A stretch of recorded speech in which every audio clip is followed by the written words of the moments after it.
text for our sermon this morning comes from the Gospel of Luke, chapter 24. Please stand for the reading of the Gospel. Now, that same day, two of them were going to a village called Emmaus, about 7 miles from Jerusalem.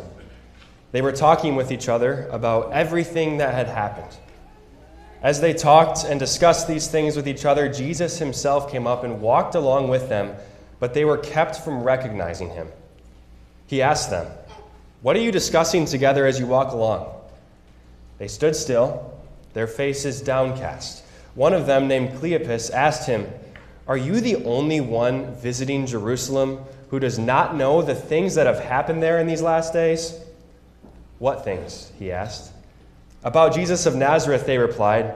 "He was a prophet, powerful in word and deed before God and all the people. The chief priests and our rulers handed him over to be sentenced to death, and they crucified him. But we had hoped that he was the one who was going to redeem Israel. And what is more, it is the third day since all this took place. In addition, some of our women amazed us. They went to the tomb early this morning but didn't find his body. They came and told us that they had seen a vision of angels who said he was alive. Then some of our companions went to the tomb and found it just as the woman had said, but they did not see Jesus." He said to them, "How foolish you are, and how slow to believe all that the prophets have spoken. Did not the Messiah have to suffer these things and then enter his glory?" And beginning with Moses and all the prophets, he explained to them what was said in all the scriptures concerning himself. As they approached the village to which they were going, Jesus continued on as if he were going farther. But they urged him strongly, "Stay with us, for it is nearly evening, the day is almost over." So he went in to stay with them. When he was at the table with them, he took bread, gave thanks, broke it, and began to give it to them. Then their eyes were opened, and they recognized him, and he disappeared from their sight. They asked each other, "Were not our hearts burning within us while he talked with us on the road and opened the scriptures to us?" They got up and returned at once to Jerusalem. There they found the 11 and those with them, assembled together and saying, "It is true, the Lord has risen and has appeared to Simon." Then the two told what had happened on the way and how Jesus was recognized by them when he broke bread. The Gospel of the Lord. Praise be to you, O Christ. Please be seated. Grace and peace to you from God our Father and from our Lord and Savior Jesus Christ. Amen.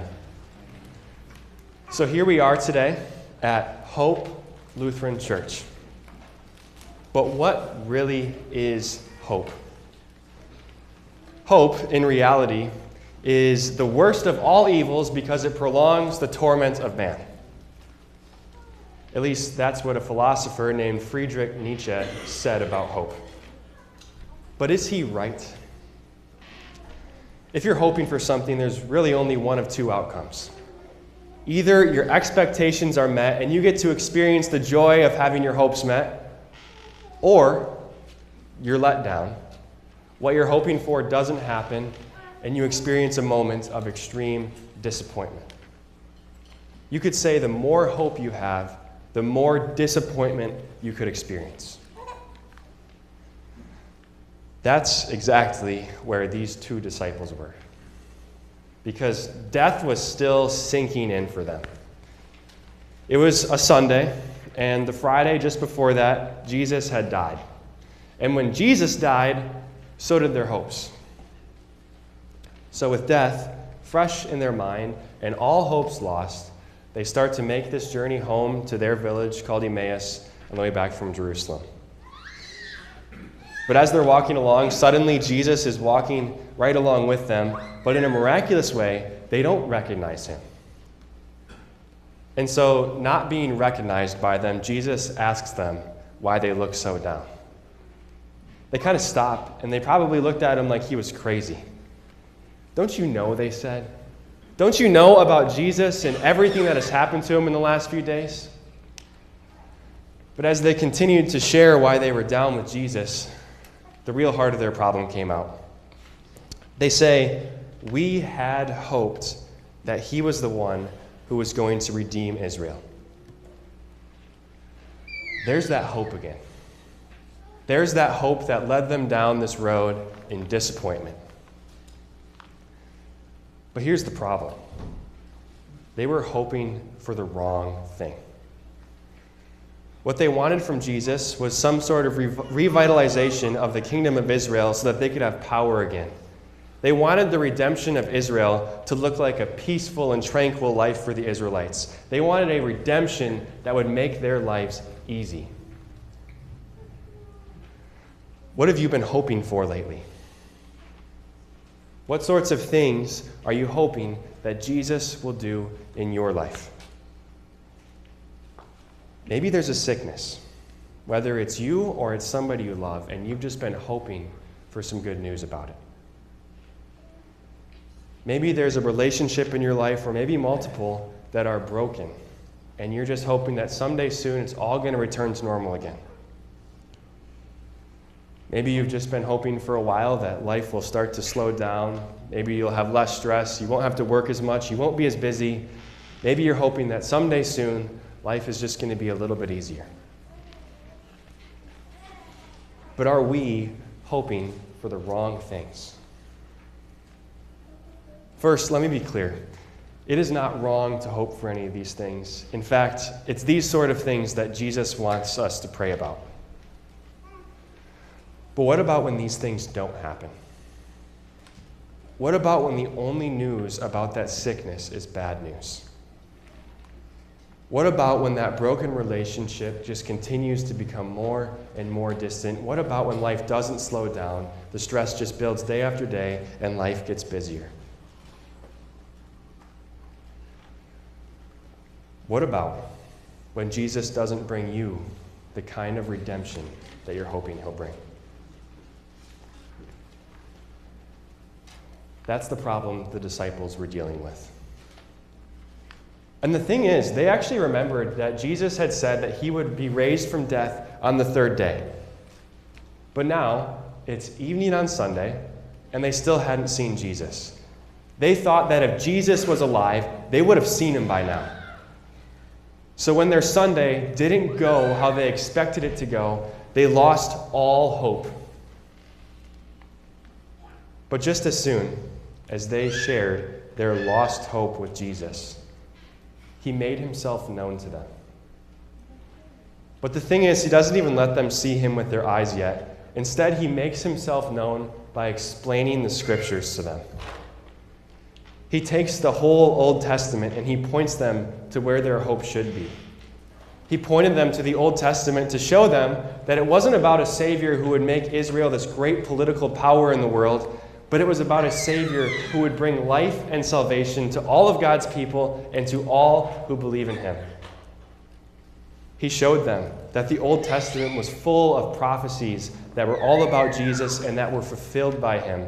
The Bible is all about Jesus. So in the words of Scripture on the road to Emmaus, they could clearly see Jesus.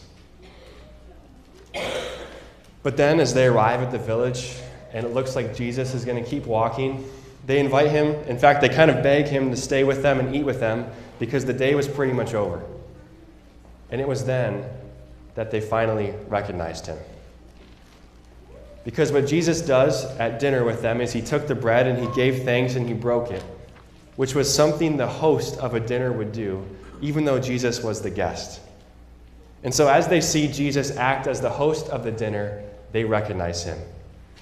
They realize that the one explaining the scriptures to them on the way back home was Jesus himself. But just as soon as they recognize him, he was gone. But that didn't matter for them, because now they had real hope.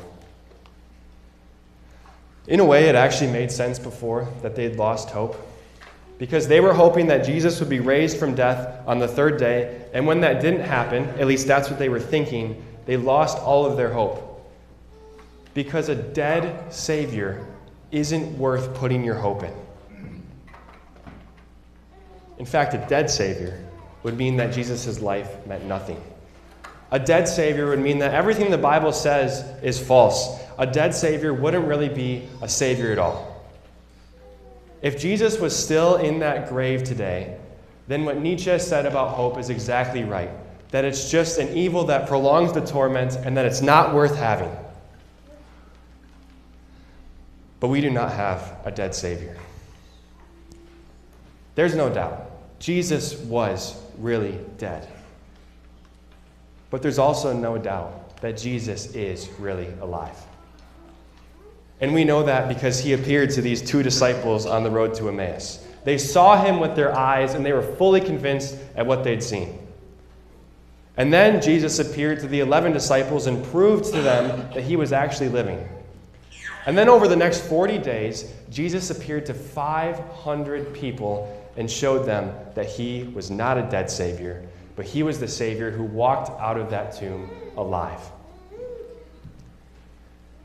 And because your Savior is alive, that changes everything. Because Jesus is alive, that means that Scripture is really about him. That means that what the Bible says is actually true. That means that we have this book that was written over a span of 1,500 years by about 40 different authors. And yet, it all ties together perfectly.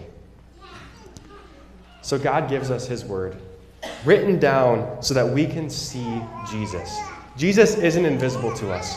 Instead, when we read his word, we recognize Jesus. And when you recognize Jesus, you have real hope. You have a hope worth hoping. So even when things don't improve, even when life doesn't get easier, your hope isn't lost. Because your hope isn't some wishful expectation that certain events will happen in your life. You have real hope in a real Savior. And your real Savior shows his love for you by proving to all these people that he was alive. Your real Savior shows his love for you by giving you his word so that you can read about your hope on every single page of the Bible. And in that Bible, you will never lose your hope. Instead, what real hope does is it makes you get up and go. When these Emmaus disciples realized that they had been speaking with Jesus, they got up and left. And just a few verses earlier, they had begged Jesus to stay with them because the day was over. No more traveling should be done that day. It was getting dark. But when they realized that that was Jesus, that their Savior was alive, they didn't care what time of day it was anymore. So they got up and immediately started that 7-mile trek back to Jerusalem because as far as they knew, the 11 disciples were still locked in that room without hope. And they wanted to share the hope that they had as soon as possible. Real hope makes you get up and go. There's people in your life who have no hope. Maybe you can even think of some names right now. You've probably got friends who are hoping for all of the wrong things in this life. You probably work with someone who thinks that hope is just an evil that prolongs torment. Maybe you used to think these things.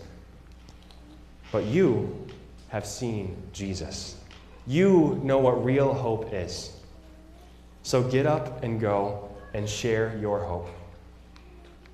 Maybe that looks like sharing your favorite Bible passage with a friend. Maybe it looks like sharing with someone Pastor Holtz's Easter sermon and just asking them what they think about it. Maybe it looks like inviting someone just to sit with you on a Sunday service next week. Go and share the real hope that you have. Show them what real hope looks like. Because your hope is not an evil that prolongs the torment of humans. Because that kind of hope, it's baseless, it's empty. You have real hope. A hope in a real Savior.